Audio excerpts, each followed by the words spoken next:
Some things I went for in the beginning, I was so ambitious. Once I met Mr. Schoaf, found some new ideas that were life-changing. Profits are better than wages. It helped me become wealthy. Work harder on yourself than you do on your job. I'd never heard of that before. Success is something you attract by becoming an attractive person. It's not something you pursue. Wow. Those things really revolutionized my life. And I got so excited about now becoming successful. I knew then I was going to become wealthy and successful. But I think I was a bit overambitious. Some things I went for in the beginning cost me too much. If I'd have known what it was going to cost, I wouldn't have paid. But sometimes you just don't know till after. You think, oh, this is it, this is it. Sure enough, when you finally acquire it or reach that position, you look back and say, wow, I spent too much time, too much money. I let go some values that really are important to me that I forgot about or misjudged what it was going to cost. So I think we always have to look into the future and say, what do I want and what's that going to cost? There's two great words of antiquity everybody should learn. Here they are. One's positive and one's negative. And we studied a bit about that yesterday. Positive, negative. Here's the positive word from antiquity. Behold. That's the positive word. Behold the possibilities. Behold the opportunity. Behold the future and give it design.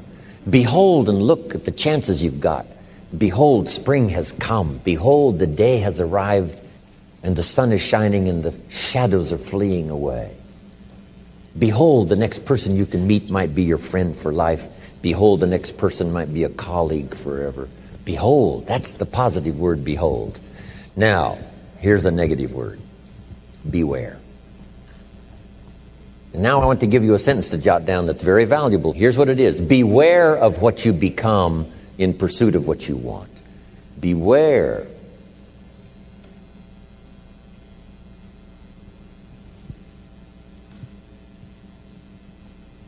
All of our lives we have to deal with behold and beware.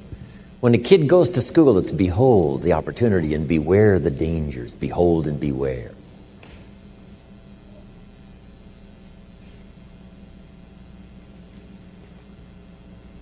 So beware of what you become, pursuing what you want. Some things I went for in the very beginning cost me too much. I got so obsessed with some things that I found out later the price was too big to pay. If I would have known better, I never would have paid. But sometimes we learn when? After. So don't become so obsessed with something that you lose your sense of reason or it costs you your friends. Don't be so obsessed with something that you compromise your virtues and your values. The story says Judas got the money. You say, well, that's a success story.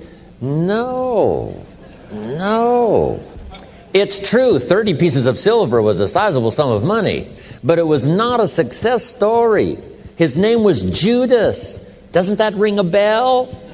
It makes all the difference in the world. Judas got the money. Here's something interesting about the story of Judas. After he got the money,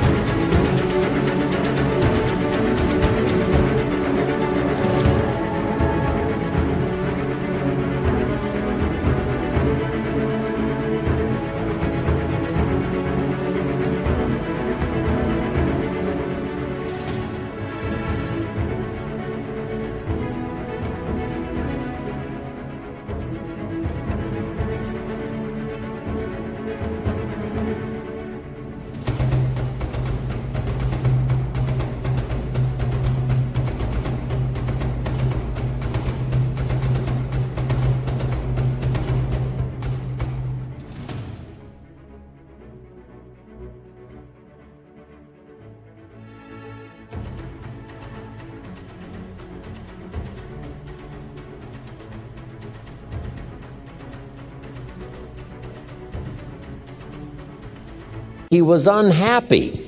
Someone says, well, if you had a fortune in your hand, why would you be unhappy? And here's the key. He was not unhappy with the money. He was unhappy with himself.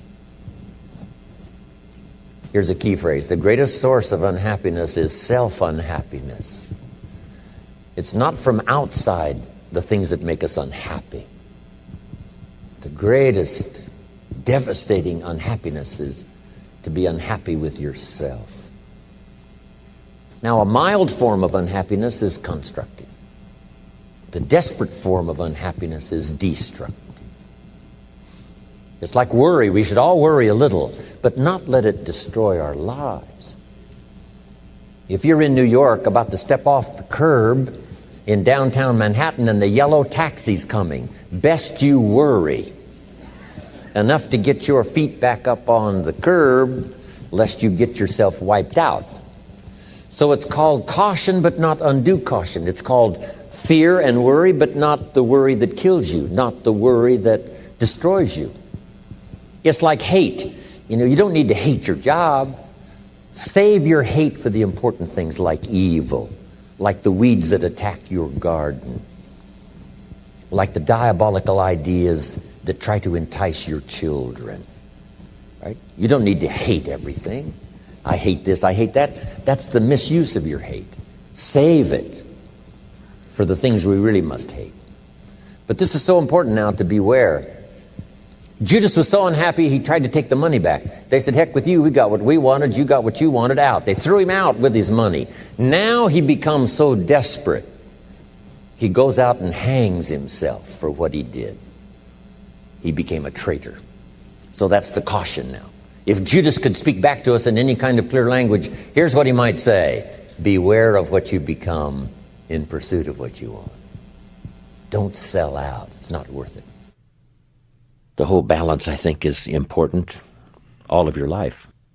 For our kids, so much learning and so much play and so much education and so much time off. And you have to just not overload kids with too much time to learn. A little change of pace.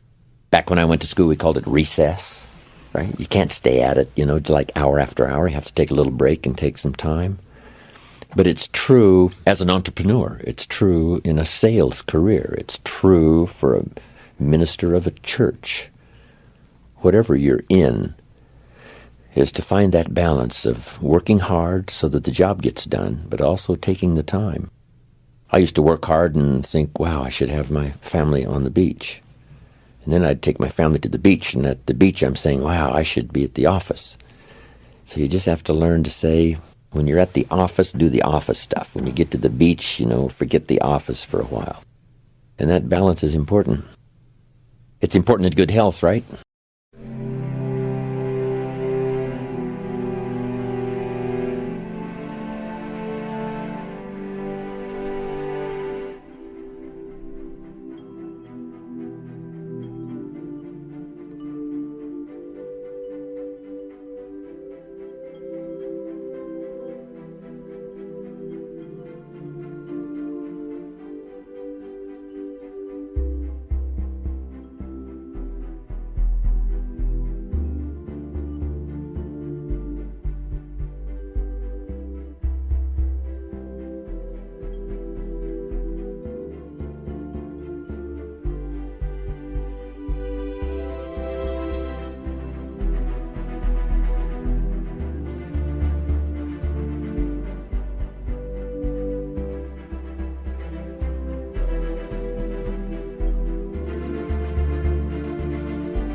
They had this diet that said high carbohydrate is the way to go, right?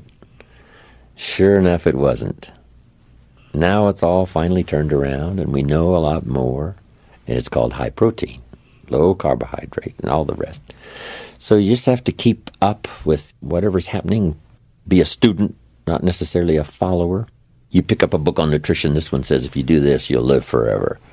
You pick up the second book, and it says, if you do what that first book says, you'll die young.